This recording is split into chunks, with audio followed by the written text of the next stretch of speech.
Capítulo 18. La educación de los que eligen. La mesa central de la taberna del Pelícano temblaba.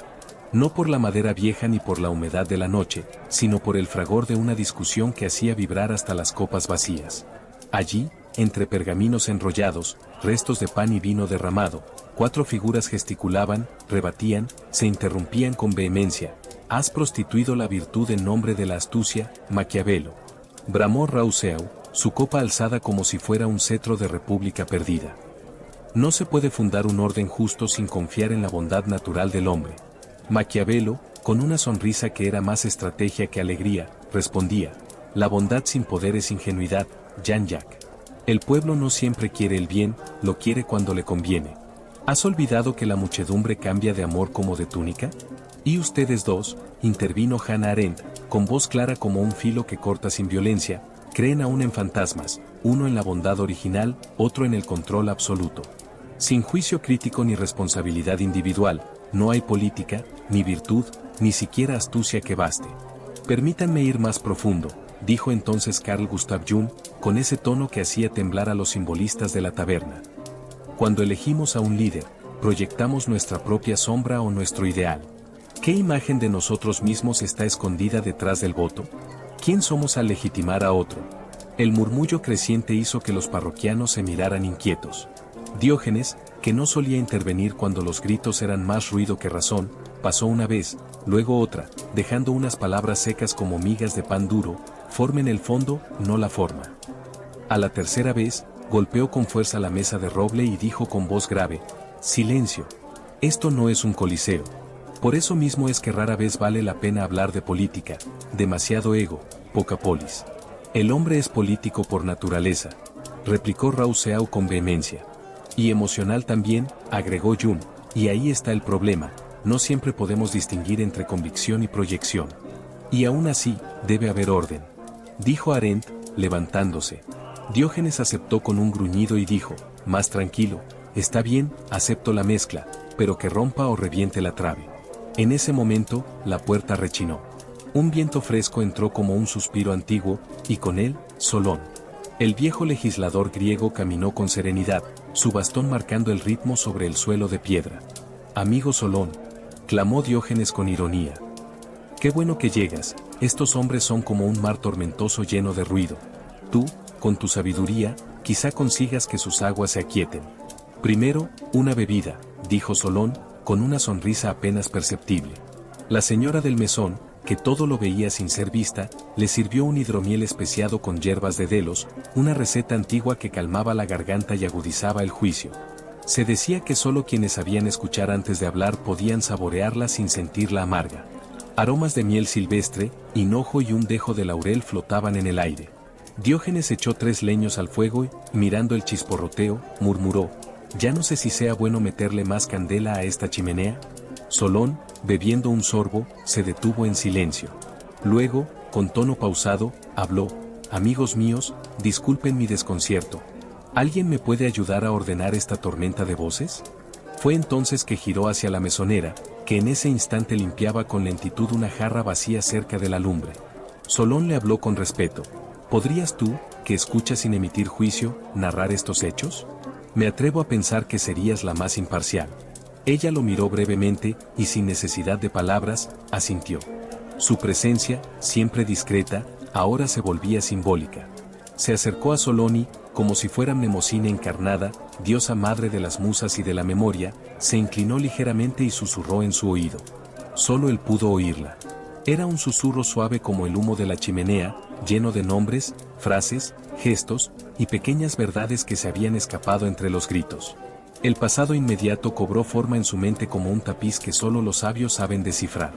Solón cerró los ojos. Escuchaba. No la voz de ella, sino las memorias de la taberna, tejidas en hilo fino. Luego, al abrirlos, dijo: «Gracias, hija de la memoria, ahora, sí podemos comenzar». Afuera chispeaba una llovizna fina, pero adentro al candor de la chimenea hacía flotar algo más denso, tal vez la inquietud por el poder. Solón giró la copa entre los dedos. «Una para empezar», dijo, como quien abre un libro antiguo. «¿Puede considerarse legítimo un gobierno si fue elegido democráticamente, pero actúa injustamente?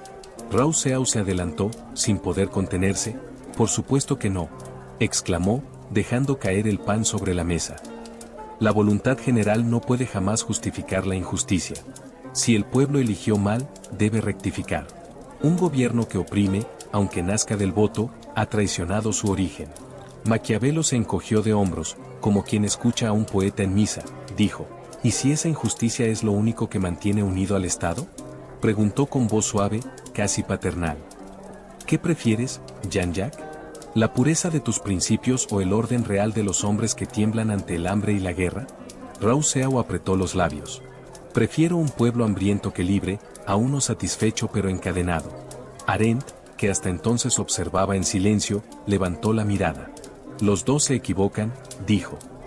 La legitimidad no está ni en el origen ni en el resultado.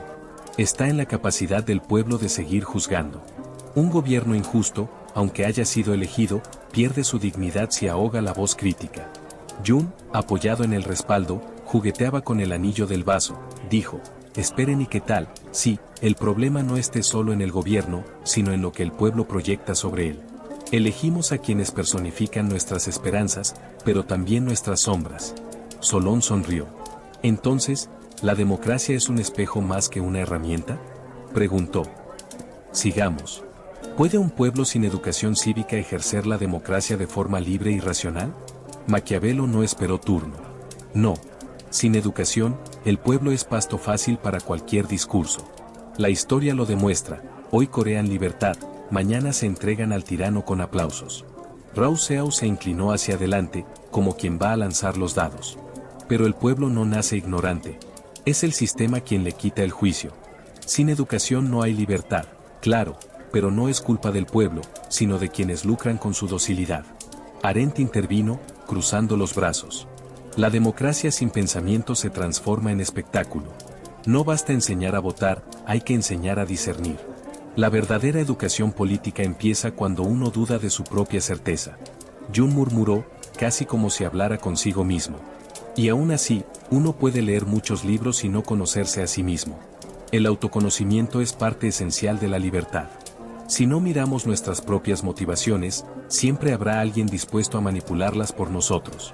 Solón meditó un momento antes de preguntar, díganme entonces, si mentir garantiza la estabilidad del Estado, ¿puede justificarse la mentira? Maquiavelo rió, breve y seco. ¿Qué clase de pregunta es esa? Por supuesto que puede. El pueblo necesita símbolos, no verdades. A veces, lo verdadero desmorona lo útil. El arte de gobernar es también el arte de callar. Rao Seau hizo un gesto fulminante. Esa es la raíz de todos los males. Mentir para gobernar. ¿Qué tipo de contrato se puede sostener con la falsedad como base? Arendt bebió un sorbo antes de hablar. Una mentira constante destruye el juicio. Y sin juicio no hay política, solo manipulación. No es solo lo que se oculta, sino lo que se deja de pensar. El daño es más profundo que el engaño, es la pérdida del criterio colectivo. Jun añadió en voz baja, y las mentiras que repetimos demasiado, se hacen parte de nosotros. La psique colectiva las integra, como un mito oscuro. Tarde o temprano, todo eso regresa. En forma de fanatismo, de violencia, o de desesperación. Solón suspiró. Y entonces, la cuestión, que me ronda desde tiempos lejanos. ¿Es preferible ser gobernado por sabios no elegidos que por ignorantes elegidos? Rao Seau negó con energía. Jamás. La libertad no se delega, se construye. Mejor equivocarse juntos que acertar por mandato. Maquiavelo sonrió con ironía. Y sin embargo, un pueblo mal gobernado sufre igual, aunque haya elegido. ¿No sería más justo tener un sabio que nos conduzca, aunque nadie lo haya pedido? Arendt lo miró con dureza. ¿Y quién define qué es un sabio? ¿Tú? ¿Un comité de filósofos? El saber no legitima el poder, solo lo orienta. El poder debe estar expuesto a la crítica constante. Si no, se corrompe, como todo lo humano. Jun añadió, el problema no es el sabio ni el ignorante, es la ceguera de quien no reconoce su propia sombra. Gobernar no es solo saber, ni solo representar, es integrar lo que somos, como pueblo, y avanzar con conciencia. La taberna quedó en silencio por un instante, como si las paredes mismas digirieran lo dicho. La mesonera, silenciosa como la noche, recogía los vasos sin interrumpir. Pero cuando pasó junto a la mesa, murmuró con una voz serena, A veces, los sabios se pierden en sus mapas y el pueblo en sus espejos. Pero el camino sigue ahí. Solo hay que volver a mirar. La lluvia, que antes susurraba en los tejados, ahora golpeaba con ímpetu las viejas maderas de la taberna. Adentro, el calor del fuego mantenía el ambiente tibio, pero algo en la atmósfera se había vuelto más denso. No era solo el vino ni el humo de las lámparas, era lo no dicho, lo que había empezado a removerse en el alma de cada uno. Solón, que había escuchado más de lo que había hablado, se puso de pie, erguido como si el trueno lo hubiera convocado. «Esta noche no ha terminado», dijo, alzando la voz sin elevar el tono. «Hemos hablado del poder, de la virtud, de los sistemas, pero me inquieta otra cosa, la conciencia del que elige. ¿Puede alguien verdaderamente libre elegir a sus gobernantes si está condicionado por la ignorancia, la necesidad o la manipulación?» Un trueno estalló a lo lejos. Rao Seau, con el ceño fruncido, fue el primero en responder. «No, no puede. La libertad no se mide en votos, sino en lucidez. Un pueblo que desconoce su historia, que no distingue entre deseo y necesidad, no está eligiendo, está obedeciendo sin saberlo». Maquiavelo bebió un sorbo, como si saboreara no solo el vino, sino las palabras. «Pero eso es todo pueblo, Jean-Jacques. ¿Acaso la historia conoce alguno completamente libre? El arte del gobernante consiste precisamente en interpretar esos condicionamientos y usarlos, con habilidad». Arendt interrumpió con elegancia firme. «La libertad política no es un punto de partida, sino una construcción. No se da, se cultiva. Y eso implica una responsabilidad compartida, no solo del pueblo, sino de las estructuras que forman su pensamiento». Jung hablaba con voz más baja, pero cada palabra parecía abrir un pozo profundo. Y aún así, incluso los más ilustrados proyectan sus miedos. No elegimos tanto al mejor, sino al que mejor encarna nuestras sombras colectivas. A veces elegimos lo que necesitamos enfrentar, y otras veces, lo que queremos negar. Solón se inclinó, con los dedos entrelazados.